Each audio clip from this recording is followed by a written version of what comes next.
الله أكبر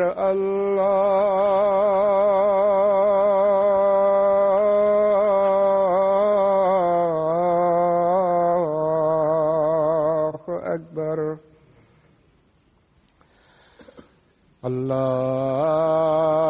الله أكبر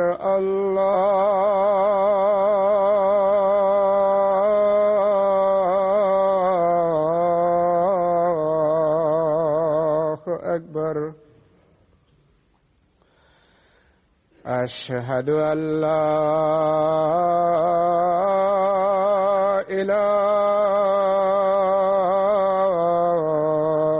إله إلا الله. أشهد أن لا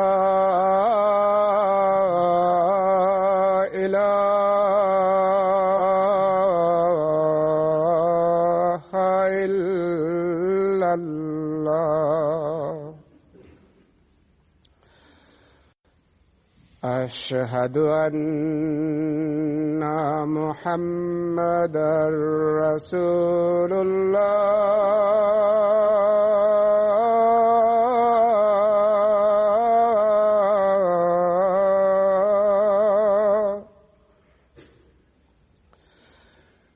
أشهد أن محمدًا رسول الله. حي على الصلاة.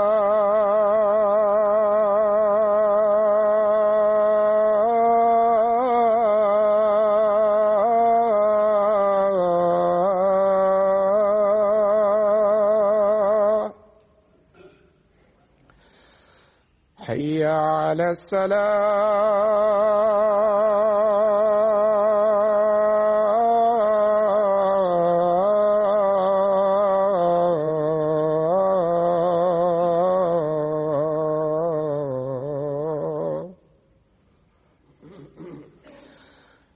حي على الفلاح.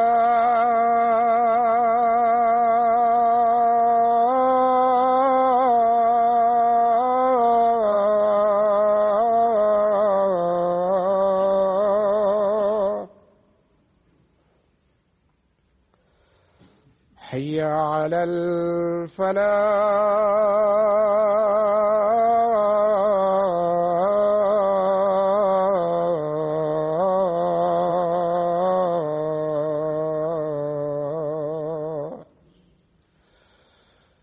الله أكبر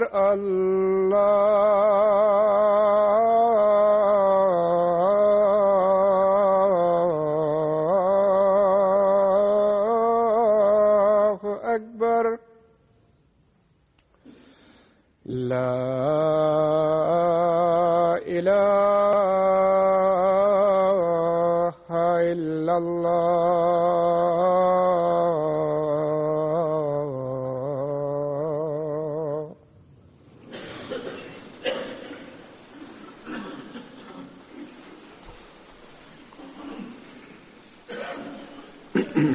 السلام عليكم ورحمة الله.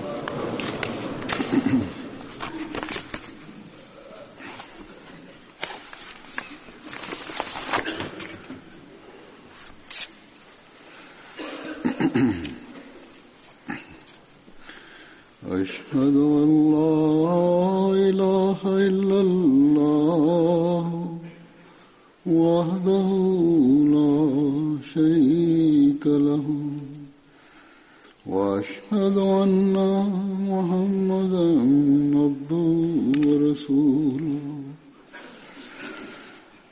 أما بعد فأعوذ بالله من الشيطان الرجيم بسم الله الرحمن الرحيم الحمد لله رب العالمين الرحمن الرحيم مالك يوم الدين إياك نعبد وإياك نستعين اهدنا الصراط المستقيم صراط الذين أنعمت عليهم غير المغضوب عليهم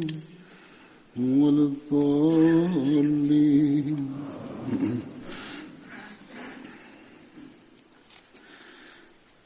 Bugün ben Hazreti Amir bin Fuhayra'dan bahsedeceğim.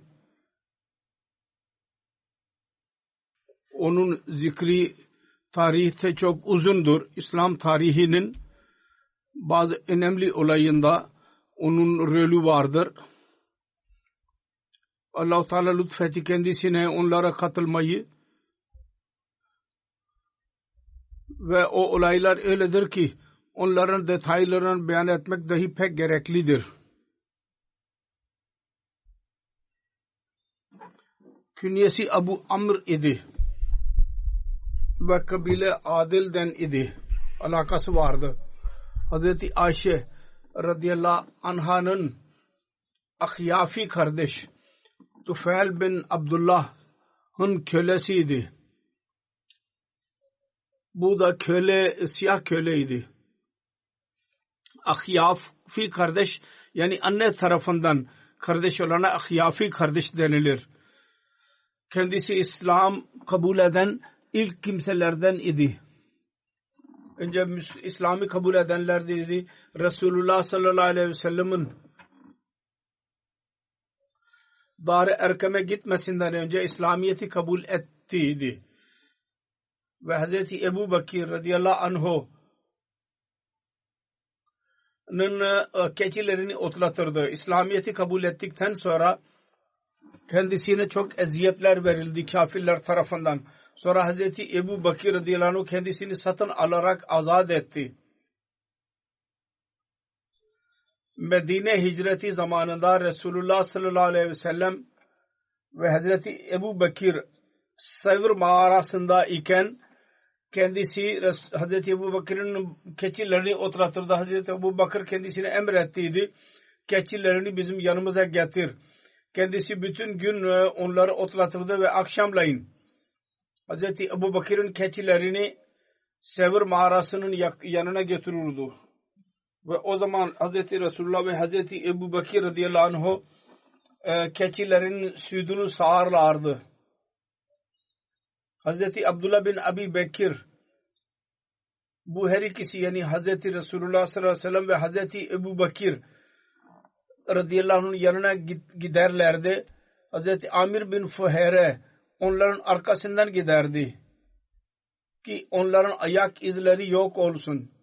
Kimse bilinmesin ki Hazreti Ebu Bakır'ın oğlu nereye gidiyor. Kafirler şüphelenmesinler hiçbir şekilde. Resulullah sallallahu aleyhi ve sellem ve Hazreti Ebu Bakır Sevr mağarasından çıktıkları zaman Medine'ye yola çıktıkları zaman Amir bin Fuhayra dahi onlarla birlikte hicret etti. Hazreti Ebu Bakır radıyallahu anh bunu kendi bineğinin üzerine oturttu kendisinin arkasında. O zaman kendilerine yol gösteren Benu Adil'in bir müşrik bir kimseydi. Resulullah sallallahu aleyhi ve sellem hicretten sonra Hazreti Amir bin Fuhayra ve Hazreti Haris bin Avs bin Muaz arasında muakat kurduydu. Kardeşlik. Hazreti Amir bin Fuhayra Uhud gazvesine ortak idi. Ve Bere Mu'na zamanında 40 yaşında vefat etti. Şehit düştü. Hazreti Ebu Bakir radıyallahu anh hicretten önce 7 köleyi azat ettirdiydi. Onlara Allah yolunda eziyet verildi. Onlardan Hazreti Bilal birisiydi ve Hazreti Amir bin Fuheyre dahi o 7 kişiden birisiydi. Hicretin olayını beyan ederek Hazreti Ayşe radıyallahu anha şöyle buyuruyor. Bir gün biz Hazreti Ebu Bakır'ın evinde öğleyin oturuyorduk. Kendi evimizde oturuyorduk. Adamın birisi Hazreti Ebu Bakır'a dedi ki Resulullah sallallahu aleyhi ve sellem kendi başının üzerinde bir çarşaf iken geliyor. Öyle bir zamanda geldi ki bize gelmiyordu o zamanda. Hazreti Ebu Bakır dedi ki annem babam size feda olsun. Resulullah oraya vardığı zaman Allah adına yemin ediyorum siz bu saatte teşrif buyurdunuz, mutlaka büyük bir iş vardır. Dedi ki bu arada Hazreti Resulullah sallallahu aleyhi ve sellem eve girmek için izin istedi. Vardı oraya. Ebu Bakir izin verdi ve içeri girdi Resulullah. Resulullah sallallahu aleyhi ve sellem Hazreti Ebu Bakir'e dedi ki senin yanındakileri dışarı çıkar. Hazreti Ebu Bakir dedi ki ya Resulullah benim annem babam size feda olsunlar. Evde yalnız sizin ev Ayşe ve Ummul Ruman vardı. Resulullah sallallahu aleyhi ve sellem buyurdu ki hicret etmek için Allah-u Teala bana izin vermiştir. Ebu Bakir dedi ki ya Resulullah beni de beraber götürün. Benim annem babam size feda olsunlar. Resulullah sallallahu aleyhi ve sellem buyurdu ki evet sen de benimle birlikte gel. Sonra Hazreti Ebu Bakir dedi ki benim annem babam size feda olsunlar. Beraber gideceksek ben bu iki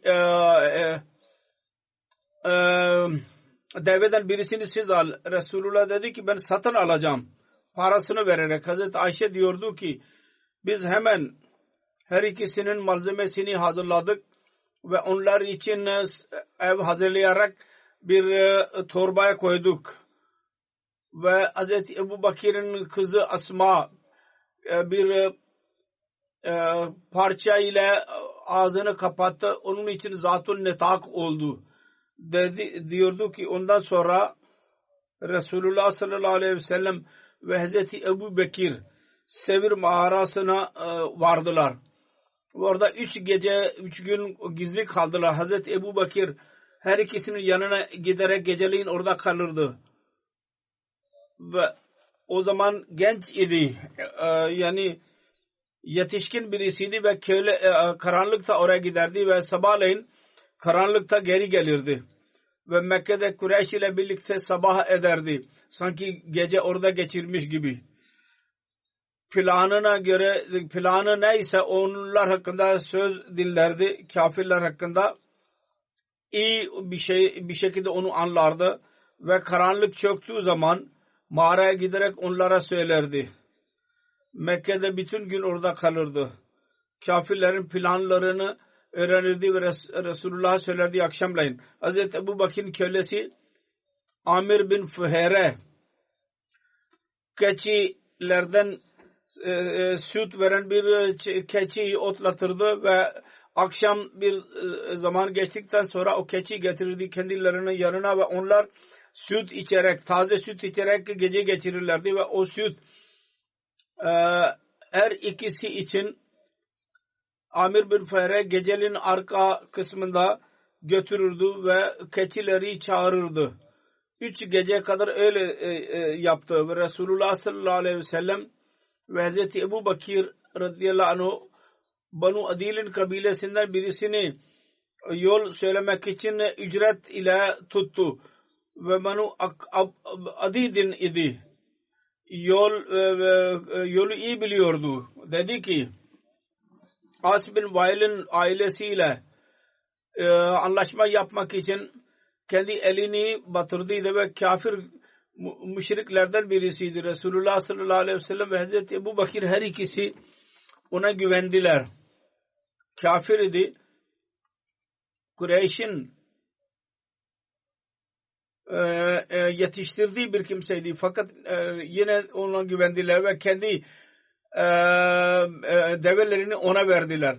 Ve onunla karar verdiler ki 3 gün sonra sabahleyin keçiler develeri getirerek Sevr mağarasına gelecek. Amir bin Fuhera ve rahip ikisi beraber gittiler. O rahber yani yol gösteren deniz yolu üzerinden onu götürdü. Bu Buhari'nin rivayetidir. Suraka bin Malik bin Coşum diyordu ki bizim yanımızda kafirlerin elçileri geldiler. Onlar Resulullah sallallahu aleyhi ve sellem Hazreti Ebu Bakir radıyallahu anh her ikisinin öldürme parasını bize beyan ettiler, diyet. Ve bu arada ben kendi kavmime Banu Mudrec'in meclisinde oturuyordum. Onlardan birisi önden geldi. Bu arada bir söz verdi, yok nasıl yakalayalım, nasıl öldürelim diye. Resulullah sallallahu aleyhi ve sellem nasıl saldıralım? Bu sözler vardı meclisimizde. Adamın birisi geldi ve gelerek bizim yanımızda durdu ve biz oturuyorduk. Dedi ki Suraka, ben deniz kenarında 2 gölgeyi gördüm ve zannederim ki onlar Muhammed sallallahu aleyhi ve sellem ve onun arkadaşlarıdır. Suraka diyordu ki ben tanıdım, onlardır. Fakat ben ona dedim ki hayır, onlar asla o değil. Sen filanı gördün. Onlar bizim önümüzde çıktılar. Onun sözünü atlattım. Sonra ben o mecliste bir müddet kaldım. Suraka hırslıydı. Bunlar benim arkamdan gelmesin ve mükafattan pay almasın. Ben atlattım onu ve belli bir müddet sonra kalktım. Eve gittim ve cariyeme dedim ki benim atımı çıkar ve dağın arkasında, tepenin arkasına götür. Orada bir tepe vardı küçük. Oraya götür. Ben orada tut onu benim için. Ben kendi mızrağımı aldım. Onu alarak evin arkasından çıktım. Evi yere koydum ben mızrağımı. Onun demirini. Böylece ben atıma yanaştım. Ve ona bindim. Ata binmek için mızrağa güvenerek ben olayını anlatıyor ki ben nasıl bindim. Ben onu parlattım. Yani o zaman biraz ben atımı biraz onu koşturdum ve o da koşarak beni götürdü. Ben onların yanına gittiğim zaman Resulullah sallallahu aleyhi ve sellem ve Hazreti Ebu Bakir'in yanına gittiğim zaman benim atım sendeledi ki ben yere düştüm. Ben ayağa kalktım ve bir ok çıkardım ve ondan faal aldım. Bunlara zarar verebilecek miyim, veremeyecek miyim? Onları öldürme iradetim var yahut onları yakalamama iradem var, onu tamamlayabilecek miyim? Aynısı çıktı. Benim sevmediğim çıktı. Yani benim faal benim aleyhimde çıktı. Ben onları yakalamayacağım. Sonra tekrar ben atıma bindim. Ve faala muhalif davrandım. Tekrar beni götürüyordu benim atım hızlı bir şekilde. O kadar yanaştım ki ben Resulullah sallallahu aleyhi ve sellem Kur'an okuduğunu dinledim. Resulullah sallallahu aleyhi ve sellem sağa sola bakmıyordu. Ve Hazreti Ebu Bakir çoklukla bana bakıyordu dönerek. Benim atımın 2 ayağı yere çakıldı. Ben onlara yanaştım. Benim atımın ayakları kuma çakıldı ve ben yere düştüm. Tekrar ben çıktım ve o kendi atını kendi ayakları çıkaramıyordu. Zorla çıkardı ve her ikisinin atından bir duman çıktı. Toz koptu. Dışarı çıkarken zorla çıkardı ve toz koptu. O kadar fazlaydı ki sanki bir her tarafta bir şey oldu. Toz. Sonra tekrar ben faal aldım ve sevmediğim bir şey çıktı. Yani benim istediğimin aleyhinde bir faal çıktı. Yani bir Resulullah sallallahu aleyhi ve sellem'e musallat olamayacağım. O zaman ben onlara seslendim. Siz emniyet içindesiniz. Dedim ki Resulullah sallallahu aleyhi ve sellem'e siz emniyet içindesiniz. Onlar durdular. Şimdi benim kötü niyetim yok artık. Kendisi ata binerek, ben kendi atıma binerek onlara yanaştım. Niyetim iyi düzeldiği zaman at dahi yürümeye başladı ve Resulullah sallallahu aleyhi ve sellem'in yanına ulaştım. Onlar da durdular. Oraya ulaşmak için engelleri görerek benim kalbimde bir düşünce doğdu ki Resulullah sallallahu aleyhi ve sellem mutlaka bir gün üstün çıkacak. Ben Resulullah sallallahu aleyhi ve sellem'e dedim ki sizin kavminiz sizin aleyhinizde bir mükafat vereceğini söylediler ve onlara hepsini anlattım.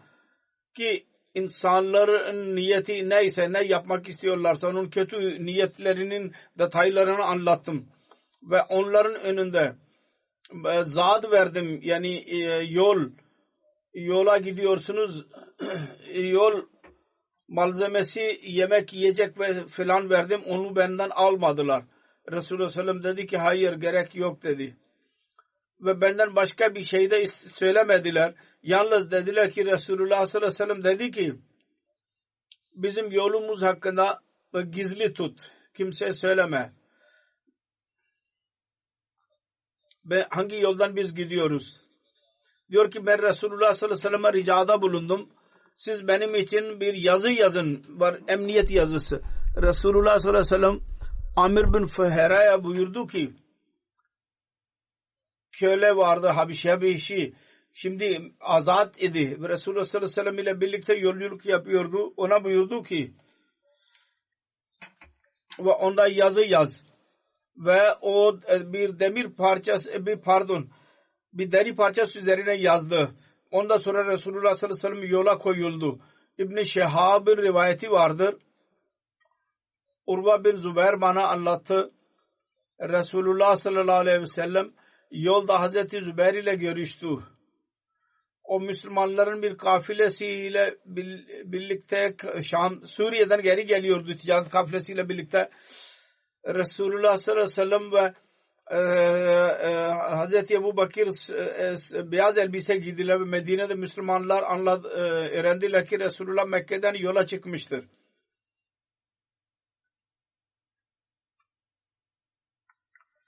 Onun için her gün sabahleyin bir yere kadar gidiyorlardı ve orada kendisini bekliyorlardı. Öyle ki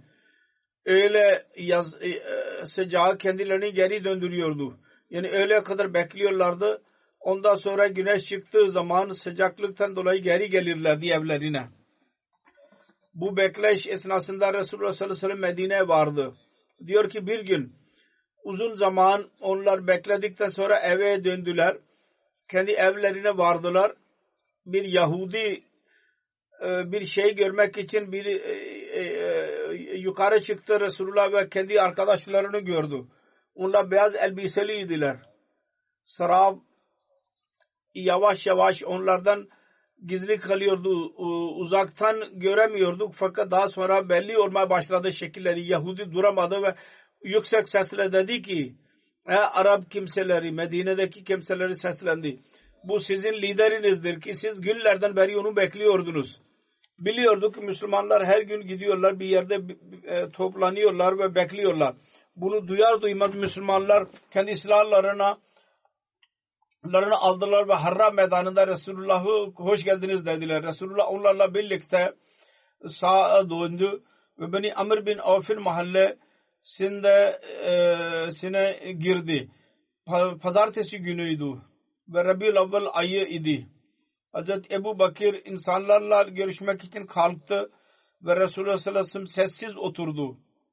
Ve Ansar'dan Resulullah sallallahu aleyhi ve sellem'i görmemiş olan kimseler geldiler ve Hazreti Ebu Bakır'a selam verdiler. Öyle ki güneş Resulullah sallallahu aleyhi ve sellem'in yüzüne vurmaya başladı. Uzun zaman oldu güne gölge yok oldu. Ebu Bakir geldi ve kendi Resulullah sallallahu aleyhi ve sellem üzerine kendi çarpayıyla gölge yaptı. O zaman insanlar anladılar ki Resulullah kimdir. Tanıdılar Resulullah'ı ve Resulullah sallallahu aleyhi ve sellem Banu Amr bin Avf'in mahallesinde 10 geceden daha fazla kaldı. Orada cami hazırladı. Onun binası takva üzerinde kurulmuştu. Orada namaz kıldı Resulullah. Sonra kendi devesine bindi. Ve insanlar kendisiyle birlikte yayan yürüdüler. Ve o deve Medine'de oturdu. Şimdi Mescid-i Nebevi'nin olduğu yerde oturdu. O günlerde orada birkaç gün Müslüman namaz kılarlardı. Ve onlar Suheyl ve Sahal adlı gencin hurma kurutma yeriydi, bir saha vardı. Orada bunlar iki genç orada hurmalarını kurutuyorlardı. İki genç idiler. Hazreti Sa'd bin Zurara bunları besliyordu, bu çocukları. Kendi deve orada oturdu. Resulullah sallallahu aleyhi ve sellem dedi ki eğer Allah-u Teala isterse burada biz kalacağız. Sonra Resulullah sallallahu aleyhi ve sellem her ikisini çağırdı ve onlara o yerin parasını sordu ki onu cami yapsın.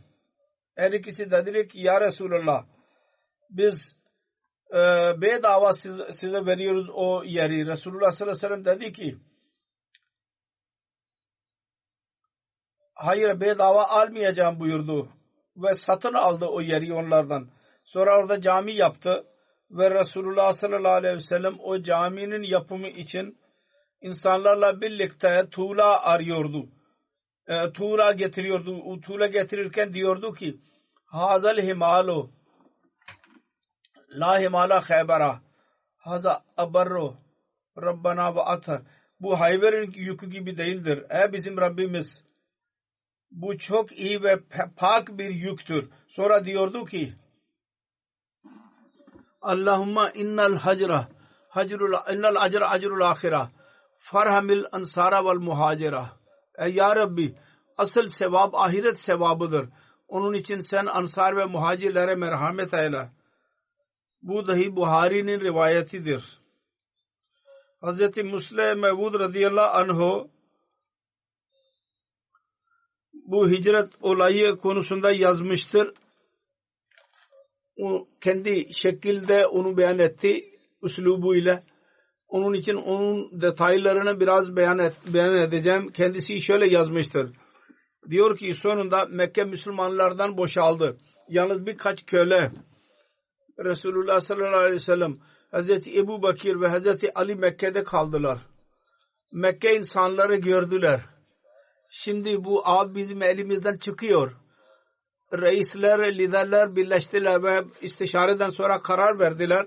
Şimdi Muhammed Resulullah sallallahu aleyhi ve sellem'i öldürmek uygundur. Resulullah sallallahu aleyhi ve sellem büyük tasarrufuyla kendisinin öldürülme tarihi hicretiyle eşit düştü. Mekke insanları evinin önünde kendisini öldürmek için birleşiyorlardı. Gece karanlığında hicret için evin dışarı çıkıyordu o zaman. Bir tarafta kafirler birleşiyorlardı. Diğer tarafta Resulullah sallallahu aleyhi ve sellem Resulullah'a yol gösterdi ve orada Resulullah dışarı çıkıyordu. Mekke insanları şüphe ediyor olacaklar ki onların iradesini Resulullah dahi almış olacak. Fakat yine de onların önünden geçtiği zaman zannettiler ki bu başka birisidir ve kendisine saldıracağına kendisinden gizlendiler. Başka birisi olmasın ve Resulullah haber vermesin ki biz burada birleşiyoruz. Ki onların iradelerini Resulullah haber almasın. Onun için geri çekiliyorlardı.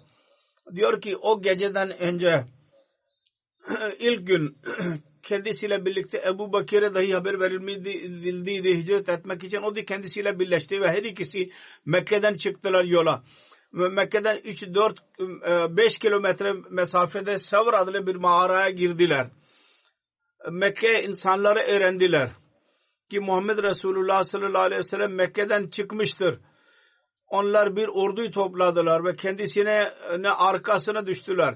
Bir yol gösteren birisini aldılar. O Sevr mağarasına kadar götürdü ve orada mağaraya giderek dedi ki Resulullah Ebu Bakir ile birlikte oradaydı. kesin bir şekilde dedi ki ya Muhammed bu mağaradadır yahut da gökyüzüne çıkmıştır. Onun bu ilanını dinleyerek Hazreti Ebu Bakir'in Resulullah sallallahu aleyhi ve sellem'e korktu ve Resulullah'a dedi ki düşman bize yanaşmıştır. Şimdi pek yakında mağaraya girecek. Resulullah buyurdu ki la tahzan innallaha ma'ana. Ey Ebu Bakir korkma. Allah-u Teala ikimizle beraberdir. Hazreti Ebu Bakir cevaben dedi ki ya Resulallah ben kendi canım için korkmuyorum. Çünkü ben ölürsem ben sıradan birisiyim. Ölürsem bir adamın birisi öldürülmüş olacak. Ya Resulallah ben korkuyordum. Eğer sizin canınıza bir zarar gelirse dünyadan maneviyat ve dinin adı dahi yok olacak. Resulullah buyurdu ki merak etme. Burada biz ikimiz değiliz. Üçüncü Rabbimiz dahi bizimle birliktedir. Şimdi zaman geldiydi. Allah-u Teala İslamiyet'i çoğaltsın, ilerletsin. Ve Mekke'deki için mühlet zamanı bitmişti. Resulullah Mekke'deki insanların gözlerini göremediler ve onlar alay ettiler ve dediler ki burası sığınma yeri midir? Sonra burada yılanlar çoktur ve akrepler çoktur. Burada hiç akıllı birisi giremez. Ve mağarayı göreceklerini alay ederek oradan geri döndüler. 2 gün orada bekledikten sonra mağarada öncedeki plana göre geceleyin mağaranın yanına atlar getirildi ve 2 at üzerinde Hazreti Resulullah ve kendisi arkadaşları yürüdüler. Bir üzerinde keçi ve yol gösteren birisi deve ve öteki deve üzerinde Resulullah ve onun dostu Amir bin Fuhere Medine doğru çıktılar yola. Resulullah sallallahu aleyhi ve sellem Medine'ye varmadan önce kendi yüzünü Mekke'ye doğru çevirdi. O mukaddes şehre orada doğduydu. Orada peygamber oldu ve orada Hazreti İsmail aleyhisselamın zamanından beri kendi ataları orada kaldılar. Son olarak baktı ve hasretle şehire muhatap olarak dedi ki ey Mekke'nin şehri sen bütün şehirlerden daha sevimlisin benim gözümde. Fakat senin vatandaşların burada kalmama izin vermiyorlar. O zaman Ebu Bakir dahi üzülerek dedi ki bunlar kendi peygamberliğini çıkardılar. Şimdi bunlar mutlaka helak olacaklar. Mekke'dekiler kendisini arama konusunda başarısız kaldılar, ilan ettiler. Her kim Muhammed Resulullah sallallahu aleyhi ve sellem ya Ebu Bakir'i ölü ya diri geri getirirse 100 deve ona mükafat vereceğiz. Ve bu mükafatının haberi Mekke etrafındaki kabilelere dahi gönderildi. Suraka bin Malik bu mükafat hırsıyla kendisinin arkasında düştü. Araya Medine yolunda kendisini yakaladı. 2 deveyi gördü ve atlıların bindiklerini de gördü. Resulullah ve onun arkadaşları diye anladı ve onların arkasında atını koşturdu. Fakat atı sendelendi ve Suraka düştü. Suraka daha sonra Müslüman oldu. Kendi olayını şöyle beyan ediyor. Onun da daha önce onun detayları beyan edilmiştir Suraka ile alakalı olarak.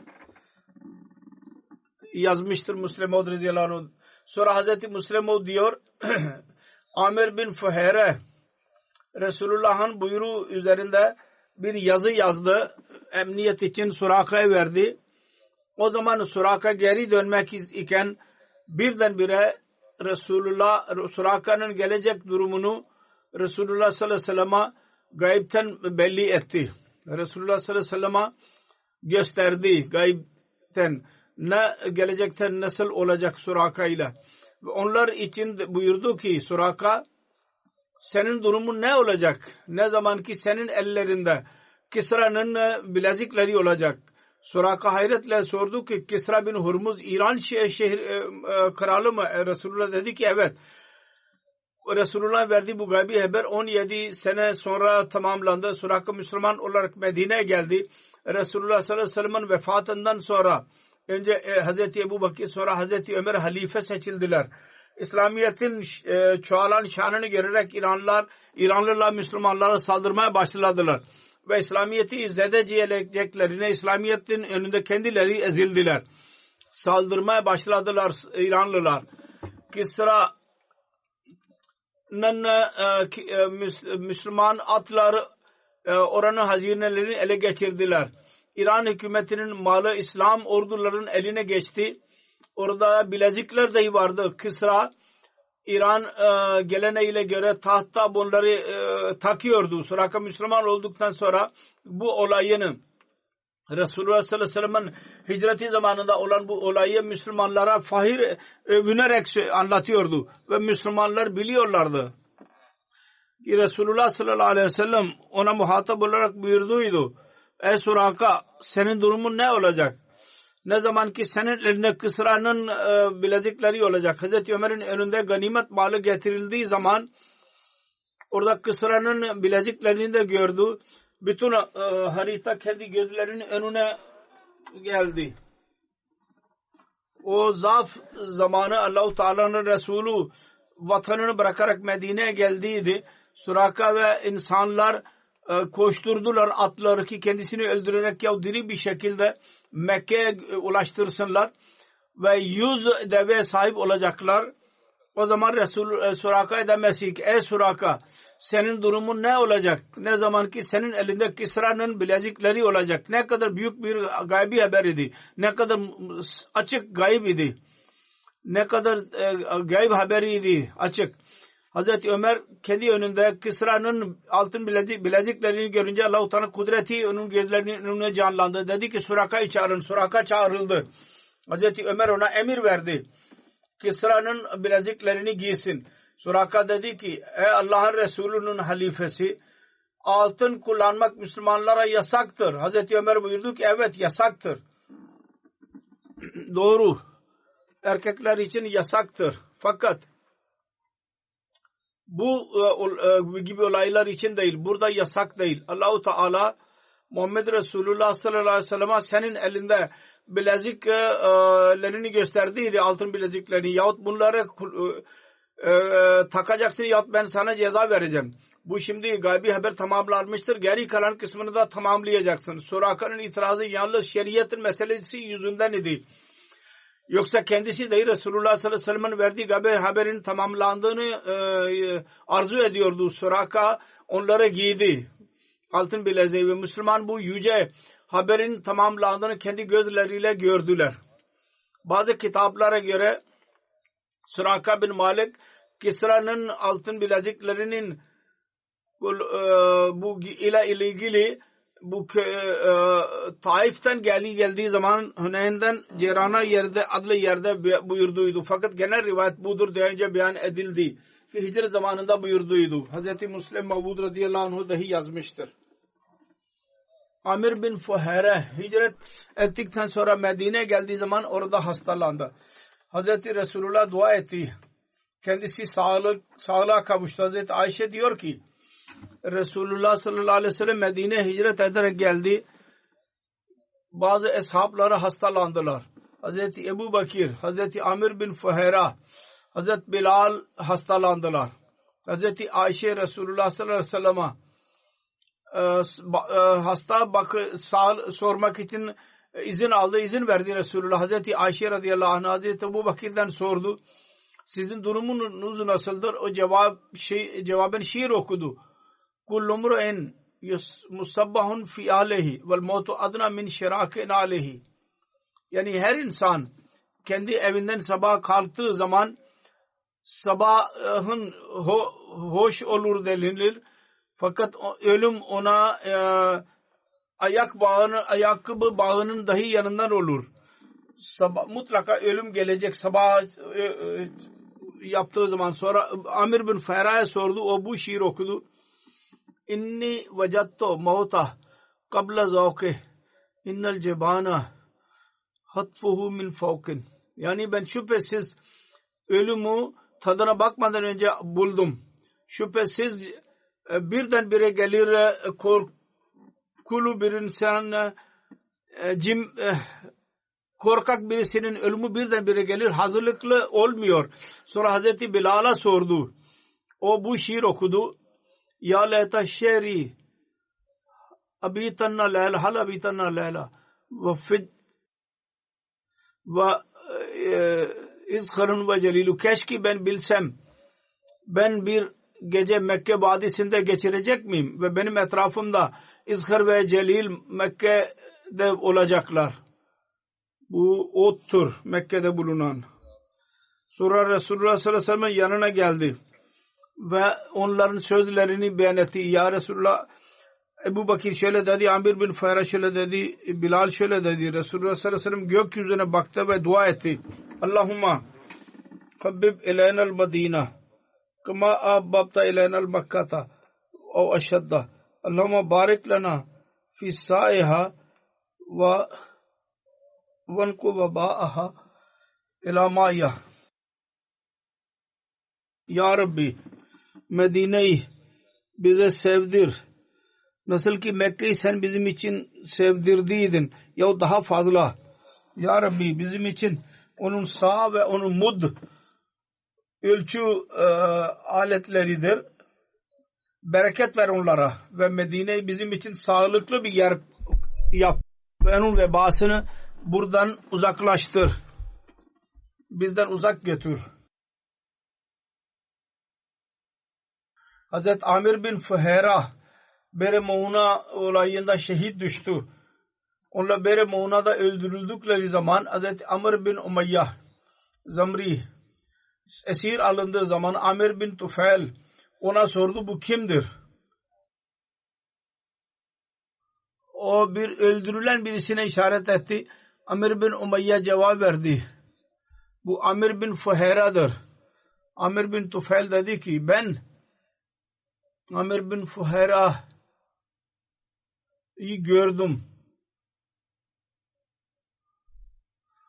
Öldürüldükten sonra gökyüzüne kaldırılmıştır. Öyle ki ben şimdi dahi görüyorum. Gök onunla yer arasındadır. Sonra yere indirildi. Resulullah sallallahu aleyhi ve sellem haber aldı. Ve Resulullah onun öldürülmesinin haberini eshablara dahi verdi ve dedi ki sizin dostlarınız şehit oldu ve onlar Rabbine dua ettiler. Ey bizim Rabbimiz, bizim hakkımızda bu kardeşlerimize haber ver. Biz senden razı olduk ve sen bizden razı oldun. Allah-u Teala onlar hakkında haber verdi Resulullah'a. Bu da Sahih Buhari'nin rivayetidir. Allah-u Teala o manzarayı gösterdi. Hazreti Amir ve Resulullah dahi ondan haber aldı. Hazreti Amir bin Fuheyra kim şehit etti, bu konuda ihtilaf vardır. Bazı rivayetlere göre Amir bin Tufel kendisini öldürdü. O beyan etti bu olayı.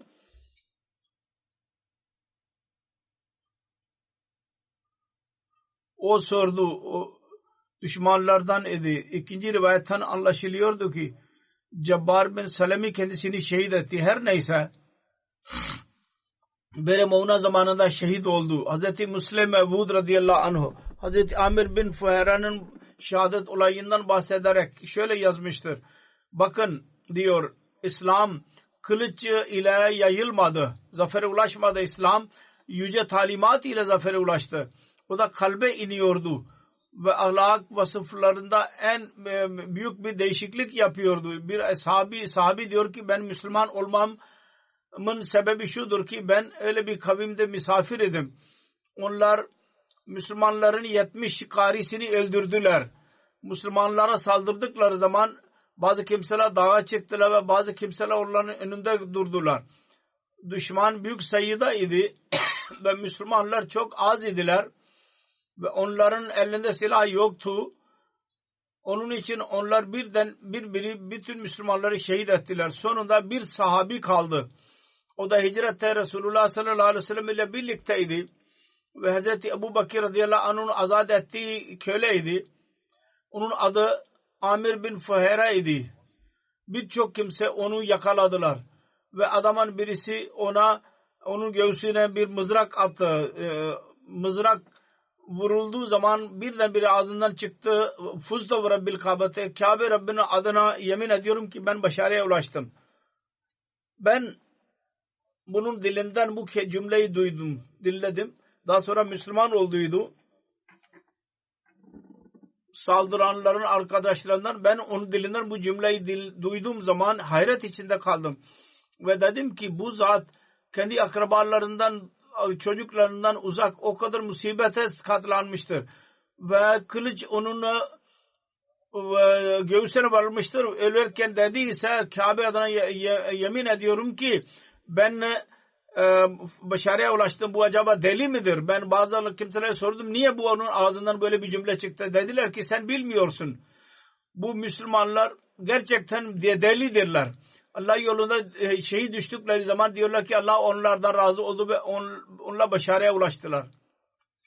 Diyor ki benim tabiatım üzerinde o kadar etkisi oldu ki ben karar verdim ki ben onların merkezine gidip bakacağım ve onların dinini araştıracağım kendim. Sonra ben Medine'ye ulaştım ve Müslüman oldum. Eshablar diyorlar ki bu olayın bir adamın göğsüne mızrak vuruluyor ve evinden uzak bir akrabası yanında yok ve dilinden çıkıyor ki Fuztu ve Rabbil Kaaba. Onun tabiatı üzerinde o kadar etkisi vardı. Bu Müslüman olan, daha sonra Müslüman oldu bu zat. Bu olaydan sonra bunu beyan ettiği zaman Fuztu ve Rabbil Kaaba dediği zaman bu olayın heybetinden dolayı onun bedeni sarsmaya başlıyordu ve gözlerinden yaşlar akıyordu. Hz. Müslim bu diyor ki İslam kendi güzelliğinden yayılmıştır, zorla değil. Zor kullanarak değil. Bu dahi deniliyor ki Hz. Amir bin Fahre'nin şehadetinden zamanında dilinden çıktığı zaman Fuztu ve Rabbil Kaaba ve Fuztu vallahi her iki rivayet vardı. Bu kelimeler çıktıydı kendi dilinden. Ve bu kelimeler ve hesabın dilinden çıktı. Ondan dahi Müslim zikretmiştir. Bu kelimeler çıktı. Diyor ki tarih okumakla biz öğreniyoruz ki eshablar savaşta öyle giderlerdi ki onlar biliyorlardı ki savaşta şehit düşmek onlar için rahattır. Mutluluk vericidir ve eğer zarar görüyorlarsa, sıkıntı görüyorlarsa onu sıkıntı demiyorlardı, rahat diyorlardı. Bu kadar birçok olay tarihlerde vardır eshabların. Onlar Allah yolunda öldürülmeyi kendileri için rahat gördüler. Mesela hafizler Resulullah sallallahu aleyhi ve sellem ile birlikte Arap'ın bir kabilesine gönderildiler. Onlardan Haram bir Milhan İslamiyet'in mesajını alarak Amir kabilenin Amir bin Tufel'in yanına gitti. Ve diğer eshablar geride kaldılar. Başlangıçta Amir bin Tufel münafıkane bir şekilde onlara yemek filan verdiler. Fakat onlar tebliğ yapmaya başlayınca onlardan bazı yaramazlar bir habis birisine işaret ettiler ve o yaramaz birisi arkadan kılıçla saldırdı ve o düştü. Düşerken bizden biri ağzından çıktı Allahu Ekber Fuztu ve Rabbil Kaaba. Ben Kabe Rabbine yemin ediyorum ki ben başarıya ulaştım. Sonra o yaramazlar diğer sahabeleri da sardılar ve onlara saldırdılar. O zaman Hz. Ebu Bakir'in azat ettiği köle Amir bin Fuhayre hicret yolculuğunda Resulullah birlikteydi. Onunla hakkı vardı. Onun katili daha sonra Müslüman oldu. O Müslüman olmasının sebebini beyan ediyordu ve diyordu ki ben Amir bin Fuhayre'yi şehit ettiğim zaman dilinden çıktı. Fustu vallah. Allah adına yemin ediyorum ki ben muradıma ulaştım. Bu olaylar anlatıyorlar ki eshablar için ölüm sıkıntı vereceğine mutluluk verici olurdu. Kısacası çok şanslıdır onlar. Özellikle Amir bin Fuhayre ki Hazreti Ebu Bakir'e hizmet etmeyi nasip oldu kendisine ve Resulullah sallallahu aleyhi ve sellem'e dahi hizmet etmek nasip oldu kendisine ve kendisiyle birlikte hicret dahi etti ve daha sonra Sevr mağarasında Resulullah sallallahu aleyhi ve sellem yemek filan getiriyordu. O devirde süt idi, keçi sütü. Süt getirmek için o görevlendirildi ve 3 gün orada keçi götürürdü ve keçinin sütünü onlara verirdi. Sonra bu olaya nasip oldu ki Sorake'yi emniyet yazısını yazıp verdi. Resulullah sallallahu aleyhi ve sellem'in buyruğuna göreydi. Ve daha sonra Resulullah sallallahu aleyhi ve sellem onun şehadetinin haberini Allah-u Teala uzaktan verdi onun duası neticesinde. Bu vefa ile başlı başı vefa dolu kimseler idiler. Her zaman vefa gösterdiler. Allah-u Teala onun derecelerini yükseltmeye devam etsin. Amin.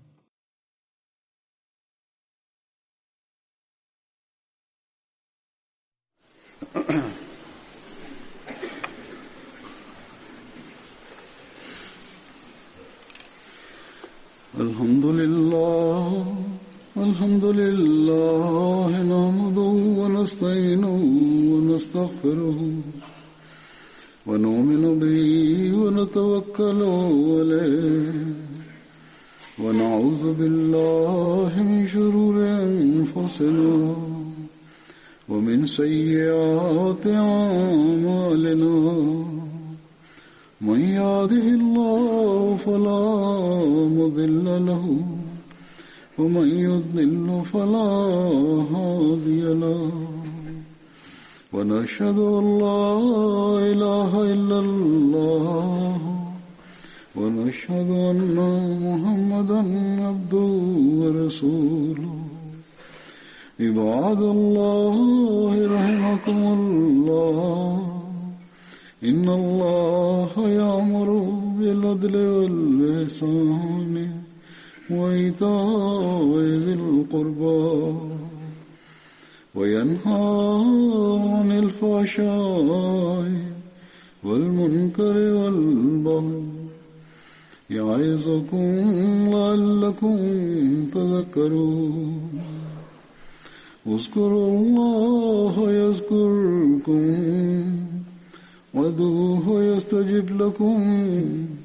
ولذكر الله أكبر.